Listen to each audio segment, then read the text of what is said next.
मुजफ्फरनगर नगर all India आवाम ए Hind party Uttar Pradesh की सभी विधानसभा सीटों पर चुनाव लड़ेगी। उक्त घोषणा करते हुए पार्टी के राष्ट्रीय अध्यक्ष राव नदीम एडवोकेट ने कहा, आज देश प्रदेश जिस मुहाने पर खड़ा है उसके लिए कांग्रेस, सपा, बसपा, बीजेपी जैसी राजनीतिक पार्टियां जिम्मेदार हैं। राव नदीम एडवोकेट नगर के मेरठ रोड स्थित मधुबन रेस्टोरेंट पर प्रेस वार्ता कर मीडिया के माध्यम से देश की जनता को कर रहे थे संबोधित। मीडिया के तीखे सवालों का बेबाक जवाब देते हुए राव नदीम एडवोकेट ने कहा, सर्व समाज को लेकर आवाम ए हिंद पार्टी उत्तर प्रदेश विधानसभा चुनाव 2027 में मजबूती के साथ चुनावी मैदान में उतरेगी। 403 विधानसभा सीटों पर पार्टी के प्रत्याशी उतारकर चुनाव लड़ेगी और जीतेगी। आवाम ए हिंद पार्टी के अल्पसंख्यक मोर्चा के राष्ट्रीय अध्यक्ष चौधरी मेहरबान अली ने अपने संबोधन में कहा, देश में अल्पसंख्यकों के साथ जिस तरह से अराजकता का भेदभाव हो रहा है वो बर्दाश्त करने योग्य नहीं है। आगे कहा, भाजपा जैसी फिरकाप्रस्त, मौकाप्रस्त पार्टी को उखाड़ फेंकने के लिए अल्पसंख्यक समुदाय को एकजुट होकर चुनाव के माध्यम से अपने हक अधिकार के लिए लड़ना होगा। पश्चिम उत्तर प्रदेश अध्यक्ष डॉक्टर रईस अलवी ने अपने संबोधन में कहा कि पश्चिम उत्तर प्रदेश में लगातार मजबूती से कार्य कर रही है। अगर प्रदेश में सरकार बनाने का अवसर मिला तो घरेलू बिजली कनेक्शन पर 200 यूनिट फ्री मिलेगा और राज्य की महिलाओं को 1000 रुपये माह सम्मान निधि, राज्य के मजदूर भाइयों के खाते में 2000 रुपये प्रति माह सीधे उनके बैंक खाते में प्राप्त होंगे। साथ उत्तर प्रदेश राज्य में बेरोजगार जैसे विषम परिस्थितियों से राज्य के मजदूर भाइयों को छुटकारा दिलाए जाने के उद्देश्य से लघु उद्योगों को बढ़ावा दिया जाएगा। प्रेस वार्ता के दौरान राष्ट्रीय महासचिव मोहम्मद अली जैदी, पश्चिम प्रदेश प्रवक्ता नदीम खान, मोबिन त्यागी, राम सिंह गौतम आदि शामिल रहे। 2027 के चुनाव में आवाम हिंद पार्टी यूपी के सभी विधानसभा सीटों पर चुनाव लड़ेगी।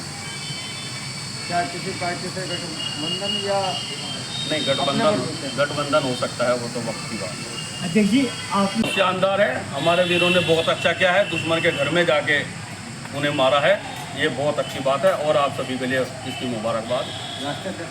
जैसे भारतीय ऐसा तो नहीं है कि फ्री की रेवड़ी है। अगर कोई आदमी परेशान है, सूचित है, होता है, बहुत आदमी ऐसे भी होते हैं जो कि दवाई के भी पैसे नहीं हैं, अगर सरकार उनकी मदद कर रही है तो इसमें क्या गलत है?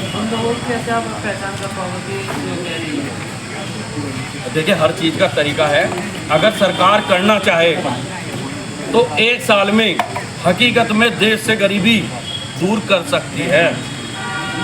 अगर भेदभाव ना हो, किसी प्रकार का जातिवाद का भेदभाव ना हो, किसी वर्ग का भेदभाव ना हो, हम हर इंसान को एक नीति से देखें और एक आंख से देखें तो सब चीज़ हो सकती है। ऐसा कुछ नहीं है। बाकी देश भी हैं जो बहुत हमसे बहुत आगे हैं, किसी नीति पे तो आगे होंगे, कुछ तो किया ही होगा उन्होंने। आज की आर्थिक स्थिति जी, आपका परिचय? मेरा नाम चौधरी मेहरबान अली, आवाम हिंद पार्टी अल्पसंख्यक का राष्ट्रीय अध्यक्ष। आज प्रेस कॉन्फ्रेंस की गई है, किन मुद्दों को लेकर वार्ता की है, क्या उद्देश्य? उद्देश्य हमारा, कल ईद उल जुहा का त्यौहार है, तमाम देशवासियों को ईद उल जुहा की मुबारकबाद दे रहे हैं और माइनॉरिटी कौम से अपील कर रहे हैं कि वो शांतिपूर्ण भाईचारे का त्यौहार बनाए और सफाई पर ध्यान रखें। और क्या मुद्दे थे? एक, हम 2027 में सभी सीटों पर चुनाव लड़ेंगे। 403 सीटों पर आवाम हिंद पार्टी सभी सीटों पर कैंडिडेट लड़ाएगी।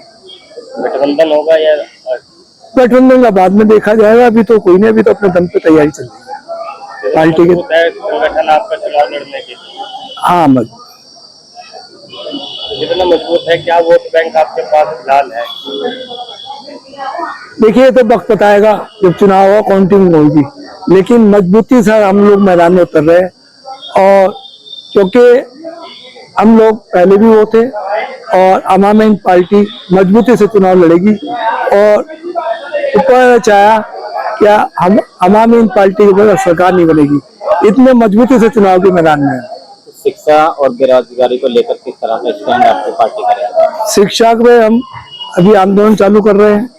किसी की सरकार रही, शिक्षा पे कभी किसी ने ध्यान नहीं दिया। हमारा सबसे पहले एजेंडा है कि अगर हमारी सरकार बनी और हमारे गठबंधन में सरकार बनी, अगर हम सरकार में शामिल, सबसे पहले शिक्षा फ्री करेंगे और गरीब के बच्चों को पढ़ने की शौक है, उसी पे आगे बढ़ाने का काम। मुजफ्फरनगर में भाजपा के एक नेता आए थे, उन्होंने कहा कि बकरा ईद का त्योहार, बकरा ईद तो कुर्बानी नहीं होनी चाहिए, क्या कहेंगे इसको लेकर? देखिए, वो तो अब क्या कहूँ, उनके तो नेताओं का ही नहीं पता कभी क्या बोल दे, मैं उसकी निंदा करता हूँ। त्योहार क्यों नहीं बनना चाहिए, पहली बार त्योहार थोड़ी बनना है। और मैं सरकार से मांग करता हूँ कि ऐसे लोगों के खिलाफ कानूनी कार्रवाई करके इन्हें जेल भेजने का काम किया जाए, या वो किसी संगठन में, किसी पार्टी में, किसी पद पे देश का भाईचारा बरकरार रखने का काम करें।